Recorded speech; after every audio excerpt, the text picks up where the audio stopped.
Seja convosco. Ele está no meio de nós. Proclamação do Evangelho de Jesus Cristo, segundo Marcos. Glória a vós, Senhor. Naquele tempo, Jesus saiu da sinagoga, foi com Tiago e João para a casa de Simão e André.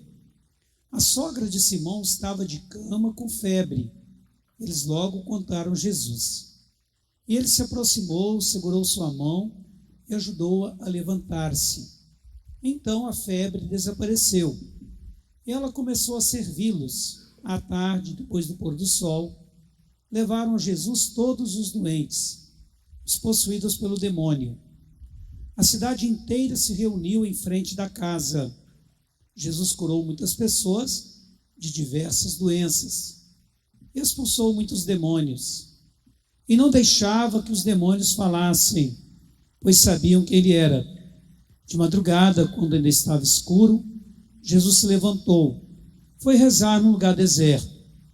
Simão e seus companheiros foram à procura dele. Quando encontraram, disseram: "Todos estão te procurando." Jesus respondeu: "Vamos a outros lugares, às aldeias da redondeza. Devo pregar também ali, pois foi para isso que eu vim." E andava por toda a Galileia, pregando em suas sinagogas e expulsando os demônios. Palavra da salvação.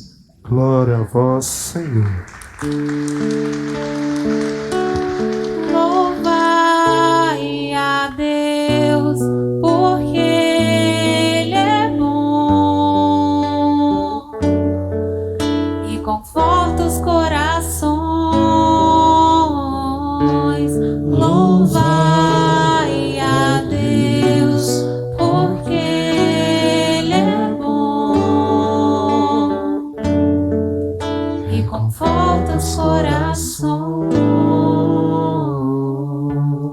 Diante do Cristo, somos chamados a levantar-nos, a servir e a viver uma vida nova. Louvado seja nosso Senhor Jesus Cristo. Irmãos e irmãs, nós já estamos celebrando o 5º domingo do tempo comum. Este tempo tão bonito da liturgia, que mostra a missão de Jesus no meio de nós, a implantação do seu reino. Nesta celebração, somos chamados a fazer uma experiência libertadora do encontro com Ele. E essa experiência libertadora se faz também pelo canto que a gente cantou no Salmo: louvai o Senhor, pela nossa oração, pela cura, pela libertação, mas também pela resposta que nós lhe daremos através da nossa adesão, do nosso comprometimento. E a gente é chamado então a fazer essa caminhada com o Cristo Jesus, experimentar o seu reino. Para experimentá-lo, nós temos que viver na sua harmonia, vinculados ao seu projeto, alicerçados à sua palavra, configurados ao seu reino de amor. Porque, do contrário, ficaremos apenas na exterioridade, na aparência.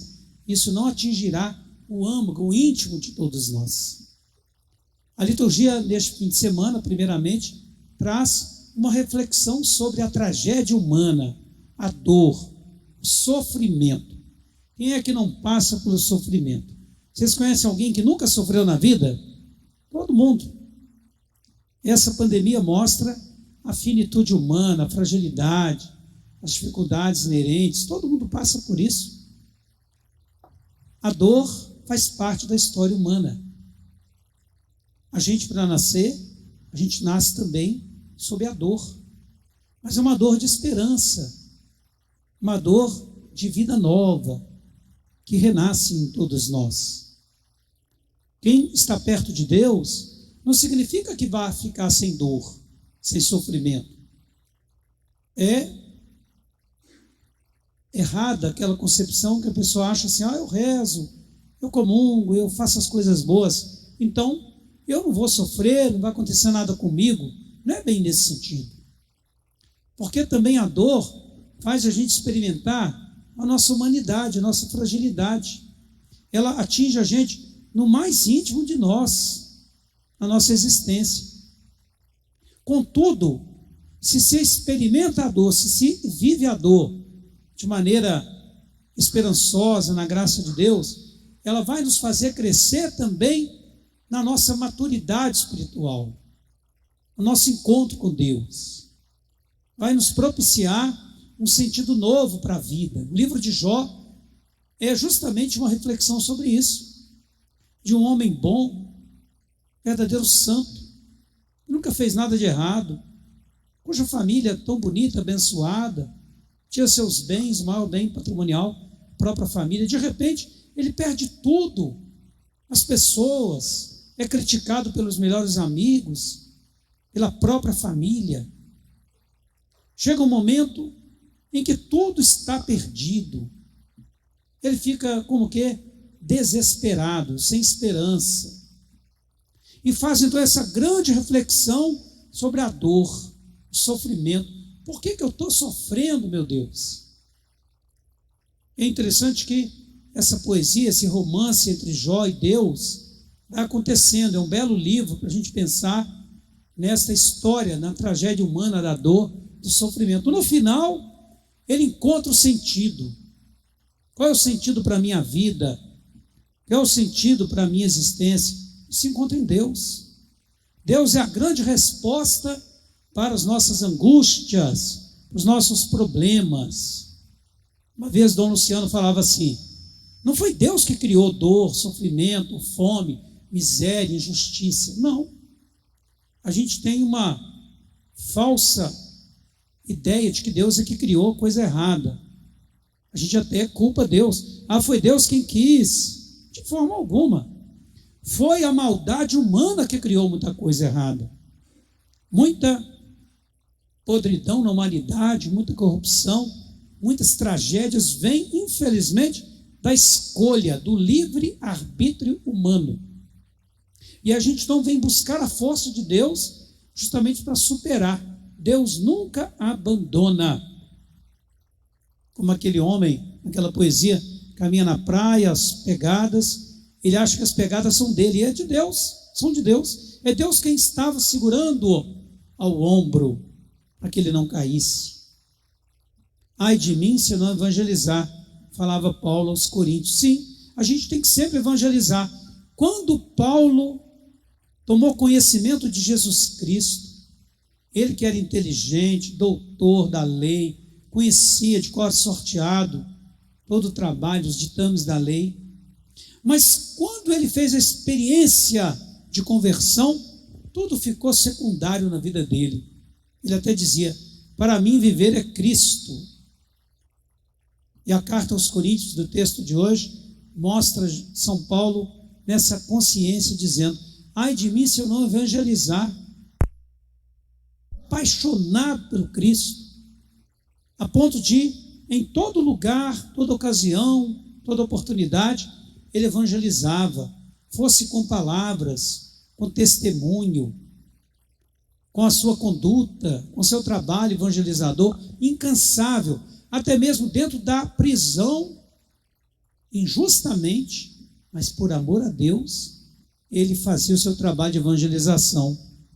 Ele convertia os presos, chamava-os para uma vida nova, até mesmo os soldados que o maltratavam, ele chamava para conversão, para se encontrarem com Jesus Cristo. Com os fracos, ele era fraco, com os fortes, ele era forte, porque Deus estava com ele. Deus está presente na nossa vida, como nessa história bonita do Evangelho, na cidade de Cafarnaum, que ficava na região do mar da Galileia. Jesus está na casa de Pedro, cuja sogra está doente. A enfermidade tomava conta daquela família, o sofrimento era grande. A dona da casa, que tantas vezes recebera Jesus, não podia recebê-lo naquele momento, estava enferma. A palavra enfermo vem do latim infirmus, que significa aquele que está fraco, não está firme. Mas Jesus, com a sua palavra, com a sua autoridade, ele supera aquela enfermidade. Não há enfermidade maior do que a força da autoridade da palavra e da presença do Cristo. Nós temos aí 3 momentos bonitos que acontecem, né? Essa cura, essa oração e o serviço que virão também como consequência. Mas os gestos de Jesus mostram claramente a sua presença libertadora. Ele estende a mão. Jesus não tem medo da enfermidade. A gente fica pensando, por exemplo, se o médico tiver receio de estender a mão para o doente, de medir lá sua pressão, de fazer lá, por exemplo, aqueles exames, né, de toque. Então não basta apenas uma coragem, tem que ter convicção do que faz. Por exemplo, né, uma enfermeira, uma pessoa que limpa a rua, que limpa todo o lixo da cidade, ou aquele que faz um belo trabalho dentro de casa, o alimento, por exemplo. Jesus estende a mão. Estender a mão é um gesto de solidariedade, de comunhão, de participação, de harmonia com aquela pessoa. Depois Jesus levanta. Levantar na Bíblia é um verbo bíblico que significa ressuscitar, levantar-se. Você lembra aquele caso daquela menina que estava morta? Jesus fala, Talita, cum, levanta-te. Então Jesus faz o mesmo com essa mulher. Ela está acamada, enferma, necessitada. Neste mês, o Papa está pedindo para a gente rezar por todas as mulheres que são violentadas sexualmente, violentadas fisicamente, psicologicamente, violentadas pela sociedade, pelo mundo de hoje, né? Por uma dominação, muitas vezes, do homem, ou sob um sistema que oprime, que escraviza. Nós temos o exemplo de uma mulher que foi violentada pela febre, mas que diante do gesto de Jesus, ela se levanta. E qual que é a resposta dela? É o serviço. Ela começa a servir ao Cristo, aos demais. Cada um serve como pode. Assim é também na igreja.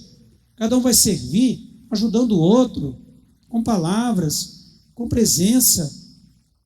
Por isso que a gente tem sempre a igreja aberta, fazendo reuniões nesses dias com Dom Ayrton, com os demais representantes. O pessoal falava, a igreja não pode ficar fechada. A igreja aberta é sinal de um grande hospital de amor, de acolhida, de bênção para o nosso povo também, que vem buscar a graça, a proteção, a palavra, o oxigênio do amor e da bênção de Deus para a sua vida. Por isso que estamos aqui também, para levantar-nos de nossas dificuldades, nossas dúvidas, decepções, frustrações, para viver uma vida nova com Jesus Cristo, para evangelizar. E Ele nos levanta para essa vida nova. Como consequência que nós então lhe entregamos a nossa vida de amor, a nossa alegria para poder servir, para fazer o bem e não ficar disseminando o mal, prejudicando os outros e piorando a sociedade. Por isso, irmãos e irmãs, que a palavra de Deus hoje nos ilumine para saber encarar a dor, não como uma espécie assim de derrota, mas como um instrumento pedagógico de crescimento para a nossa vida, evangelizando mesmo no sofrimento e aproveitando todas as oportunidades para servir ao Cristo na igreja, na família e na sociedade, que viva o seu reino de amor.